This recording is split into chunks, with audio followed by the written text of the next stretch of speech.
Je sais pas si on s'en rend suffisamment compte, mais aujourd'hui l'intelligence artificielle c'est bien plus que de la science-fiction. Conçus pour imiter des mécanismes du cerveau humain, ces algorithmes sont aujourd'hui vraiment impressionnants, à la fois dans leur capacité à mimer notre intelligence, mais surtout à la surpasser. Et l'impact radical de ces nouvelles technologies sur notre quotidien, mais aussi sur le cinéma, nous ramène à une question qui avait été abordée dans ce médium. Est-ce qu'on n'est pas quelque part en train de créer notre propre fin ? I was meant to be new. I was meant to be beautiful. The world would have looked to the sky and seen hope.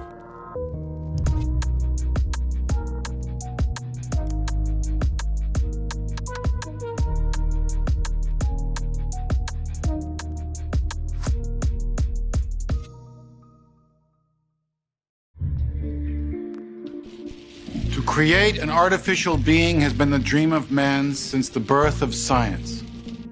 La fascination pour les êtres artificiels a vraiment une longue histoire, mais personnellement elle a commencé avec le dessin animé Astro Boy. Formidable, l'incroyable, c'est Astro, le petit robot.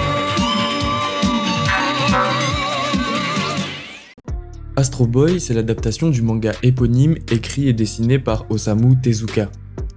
Pour vous la faire simple, Astro Boy raconte l'histoire de Tobio, un jeune robot qui vit des aventures dans une société déchirée par le conflit entre les humains et les machines. Paru pour la première fois en 1952 et adapté à de multiples reprises pour le petit et le grand écran, Astro Boy a eu un impact non seulement sur la culture populaire, mais également sur le développement de la robotique des 50 dernières années.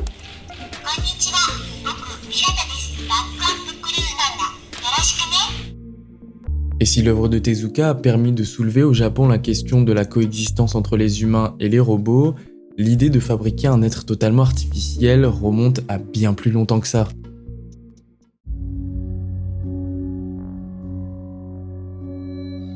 L'une des évocations les plus anciennes d'une forme de vie artificielle est le mythe grec de Talos, un géant de bronze créé par Héphaïstos et chargé de protéger l'île de Crète de ses envahisseurs. Le fait que ce soit un dieu qui ait créé Talos n'est pas anodin, puisqu'il décrit parfaitement le caractère divin que l'homme donnait à la vie. Pourtant, au fil des siècles, l'homme va petit à petit chercher à s'approprier cette capacité, notamment grâce aux progrès faits dans les domaines scientifiques. C'est comme ça qu'on verra de plus en plus apparaître des mécanismes complexes comme les automates et notamment ceux fabriqués par la famille suisse Jacques Hédro.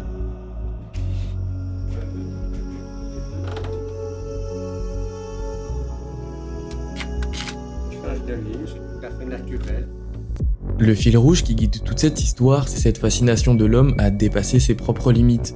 Et là où la littérature ou l'art de manière générale est un moyen de fantasmer cette idée, la science devient une façon de le réaliser.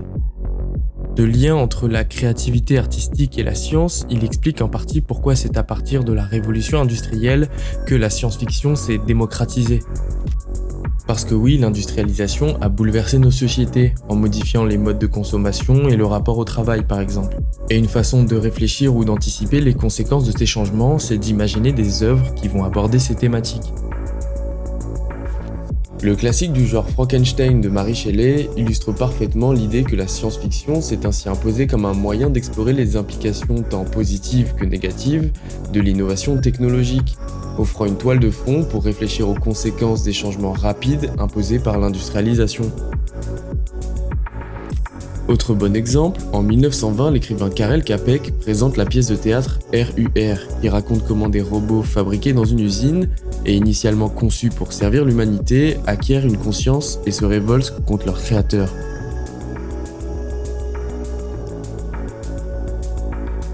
Ce qui est fou, c'est que cette époque, elle correspond à la démocratisation des radios dans les foyers, et pourtant on observe déjà des éléments qui font écho aux inquiétudes que l'on peut avoir sur les domaines de l'intelligence artificielle.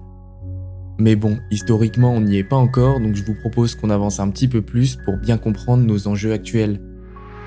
C'est au début des années 40 que le mathématicien Alan Turing va poser les bases de l'informatique moderne. Ses travaux sur les premiers ordinateurs et sa célèbre question « Les machines peuvent-elles penser ?» lui valent d'être considéré comme le père de l'intelligence artificielle. un terme utilisé pour la première fois lors de la conférence de Dartmouth. À partir de cette date, l'intelligence artificielle devient un vrai secteur de recherche, dans lequel on explore les mécanismes qui pourraient rendre des machines pensantes. Et ces décennies de travaux mèneront à des exploits comme le programme Deep Blue d'IBM qui battra en 1997 le champion d'échecs Garry Kasparov. Et comme pour la révolution industrielle, le cinéma a exploré les conséquences de l'IA sur la société. Et ainsi, des films comme Blade Runner, Matrix ou plus récemment le film The Creator ont contribué à façonner un imaginaire autour de ces solutions technologiques.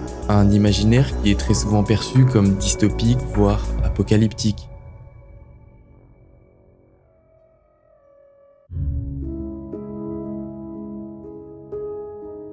Le développement d'Internet, associé à celui des outils numériques, a permis aux intelligences artificielles de s'immiscer dans notre quotidien.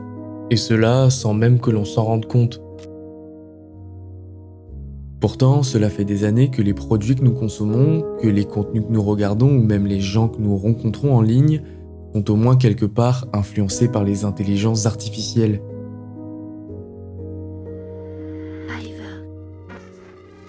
Mais la vraie prise de conscience de l'impact de ces outils sur nos vies, elle a eu lieu lorsque OpenAI a sorti en novembre 2022 son outil d'IA générative ChatGPT.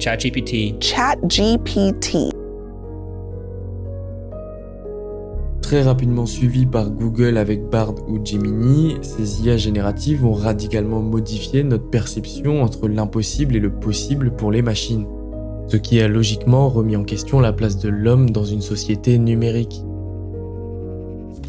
Dans l'industrie du cinéma, ou même de manière générale, le développement de ces outils fait largement débat, avec des personnes qui peuvent être enthousiastes par rapport à l'utilisation de ces nouvelles techniques et d'autres qui sont complètement opposées à leur démocratisation, pour des raisons éthiques le plus souvent.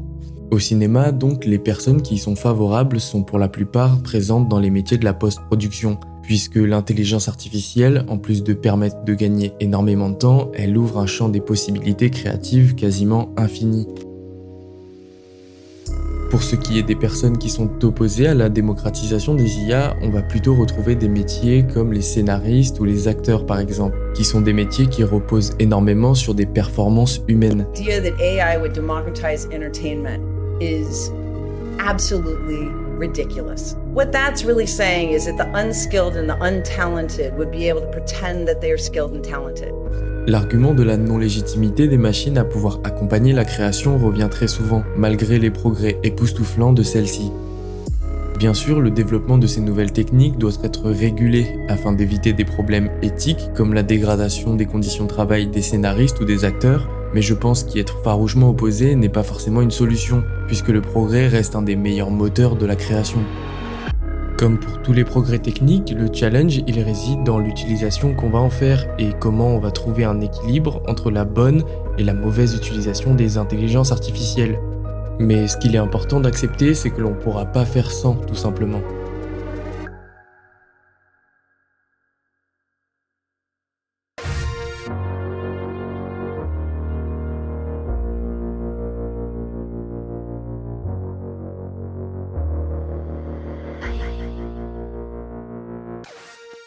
Personnellement, mon avis sur les intelligences artificielles est vraiment divisé. Je partage plus ou moins les avis des deux camps. Et c'est d'ailleurs parce que je trouve ce sujet passionnant que j'ai voulu faire cette vidéo. D'un côté, je suis plutôt enthousiaste. En demandant moins de compétences techniques, ces outils vont permettre à plein de gens de repousser leurs limites créatives et de développer leurs idées. Prenons l'outil Midjourney par exemple, qui est une IA qui permet de générer des images à partir d'un texte.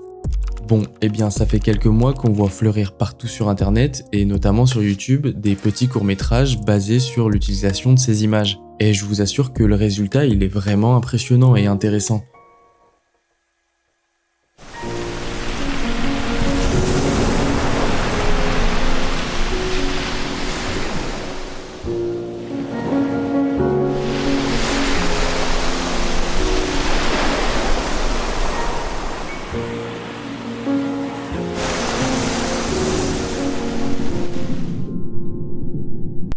On ne rivalise pas encore avec les productions à gros budget, mais la scénariste française Anna Apter a quand même gagné le second prix au Nikon Film Festival, ce qui est un vrai premier pas vers la légitimité de ces outils. Et j'ai même pas le temps de vous faire une seule vidéo que OpenAI a dévoilé Sora, sa dernière IA de texte ou vidéo, qui dépasse de très loin les capacités des outils concurrents, et qui mériterait d'ailleurs une vidéo complète. Bref, de ce point de vue-là, on pourrait se dire que les intelligences artificielles sont vraiment de super assistants pour la créativité. Mais ce que je crains le plus, c'est les addictions qu'elles vont engendrer. Je sais que c'est difficile à admettre, mais le temps que nous passons devant les écrans révèle d'une véritable addiction aux dispositifs numériques. Et qu'il s'agisse de plateformes comme TikTok, Netflix ou YouTube, il semblerait que nous soyons tous, à différents degrés, captivés par ces univers. Et si vous n'en êtes pas convaincu, je vous invite simplement à jeter un œil aux paramètres de votre téléphone ou de votre ordinateur. Regardez combien de temps vous avez consacré aujourd'hui à ces mêmes applications. Si vous vous trouvez entre 2 heures et 4 heures par jour, ne vous inquiétez pas, vous êtes à peu près dans la moyenne. Cependant, admettez que ce constat soulève des questions importantes sur l'impact des outils numériques sur notre vie quotidienne et sur la dépendance qu'ils peuvent engendrer. Cette perte de contrôle, elle a largement été abordée dans le domaine du cinéma, et notamment celui de la science-fiction, qui a quelque part tenu son rôle en anticipant certains phénomènes de la société, qui touchent d'ailleurs directement ce même cinéma. Vous connaissez peut-être le terme binge-watching, qui désigne la consommation excessive de contenus comme des films ou des séries par exemple. Ce terme s'est démocratisé au début des années 2010, après que les plateformes de streaming ont rendu possible pour les utilisateurs le fait de regarder leurs séries ou leurs films préférés sans interruption et de manière illimitée. Ce changement radical des modes de consommation liés aux plateformes de streaming n'a pas que des effets positifs, puisque plusieurs études montrent aujourd'hui que le binge-watching peut être associé et aggraver des troubles comme le stress, l'anxiété, voire même la dépression. Ce changement radical des modes de consommation liés aux plateformes de streaming n'a pas que des effets positifs. Dans les domaines de la création, il est important de se rendre compte également de la dépendance que celles-ci vont engendrer. Parce qu'avec des contenus toujours plus simples à produire, une offre toujours plus grande et mieux adaptée à ce que nous recherchons, il va vraiment devenir beaucoup plus difficile de résister à cet univers artificiel, où chaque seconde que nous perdons est pourtant bien réelle. Bien sûr, vous l'aurez compris, l'idée n'est pas de s'opposer à la démocratisation des intelligences artificielles, mais plutôt de prendre conscience de l'impact qu'elles peuvent avoir sur nos vies. Et ainsi, dans la même démarche que la science-fiction, c'est en se questionnant sur les aspects négatifs des intelligences artificielles que nous pourrons trouver un meilleur équilibre dans notre vie numérique, et pourquoi pas, pour un temps, déjouer les prédictions du cinéma.